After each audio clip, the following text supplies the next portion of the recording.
mga kapitbahay, for today's video nga ay nag-crave itong aking besiwap sa nori rice na merong mayo at tuna. Ewan ko ba sa isang to kung noong naiisip. Ito nga daw ay sikat sa TikTok kaya naman itatry namin. Kaya naman nung kinagabihan ay di kami lumabas para nga bumili ng ingredients. Aba naman, syempre. Hindi ko na nga rin sana i-vlog tong part na to. Kasi wala lang, tinatamad lang ako. Pero dahil itong isang to ay number 1 supporter ko at lagi na ako kinukulit talaga na mag-vlog daw ako kasama siya. Ay di are, pinagbigyan ko na. Aba ay gusto talaga ng exposure sa vlog ko. Dali, para ikaw ang kasama sa vlog ko. O diba, tuwang-tuwa ang kanyang pagkatao. Kaya naman ako na nga ang nag-video sa kanya at siya nga ang bida sa vlog na to. Aba, ay magaling ka talaga. Sa halip na ikaw ang videographer ko, ay baliktad. Ako ang nagbibideo sa iyo.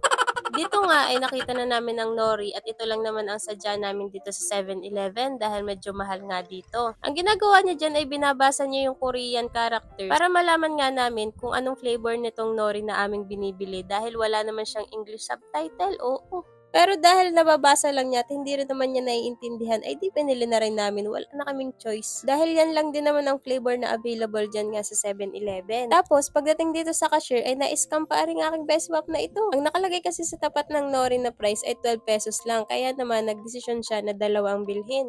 Aba, ay pagdating sa counter ay mahal pala. Yung nori mismo yung hindi masarap.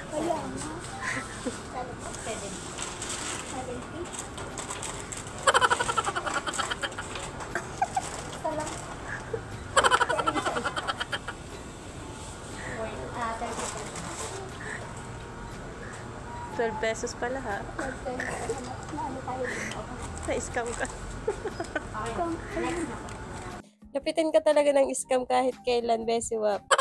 After nga nun, ay di pumunta naman kami dito sa grocery para naman maghanap ng mayo at saka cheese whiz nga. Dito na nga kami nag-decide na bumili sa labas dahil alam nyo na, nori pa lang akala namin ay mura, ay na-scam kami. Wala rin naman talaga kaming idea kung magkano yun dahil first time nga lang namin bumili ng nori. After nga namin bumili, ay di dumaan kami dito sa night market dahil bigla kaming nagutom.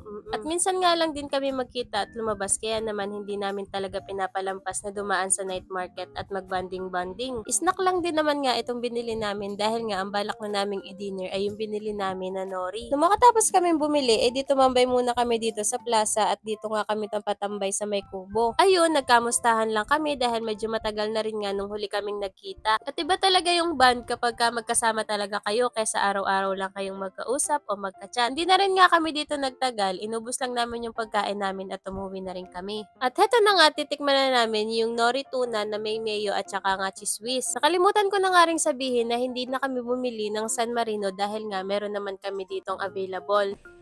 At bago nga namin tuluyang ipagmekos-mekos aring mga ingredients na ari, ay napagdesisyon na namin na itesting muna nga ari. Small amount muna ang imimix namin para nga matikman namin kung masarap o hindi. Dahil dun pa lang talaga sa idea na may kanin tapos mayonnaise at cheese whiz ay talaga namang ini-imagine ko pa lang ay nauumay na ako at hindi ko na nagugustuhan ang magiging lasa talaga. So ang ginawa ko nga para maging pasok sa panlasa namin dahil parehas kaming maumayin, konti lang yung nilagay namin na mayonnaise. Tapos ayun, pinaghalo-halo na namin.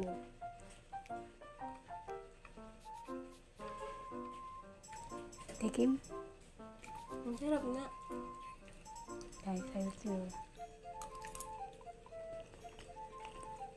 Ang sarap.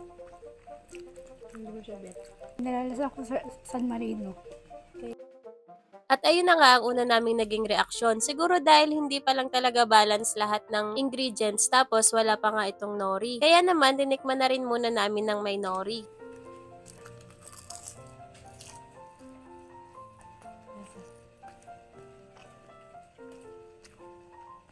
Okay lang. Okay lang.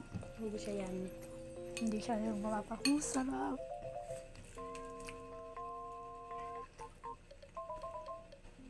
Yan na rin.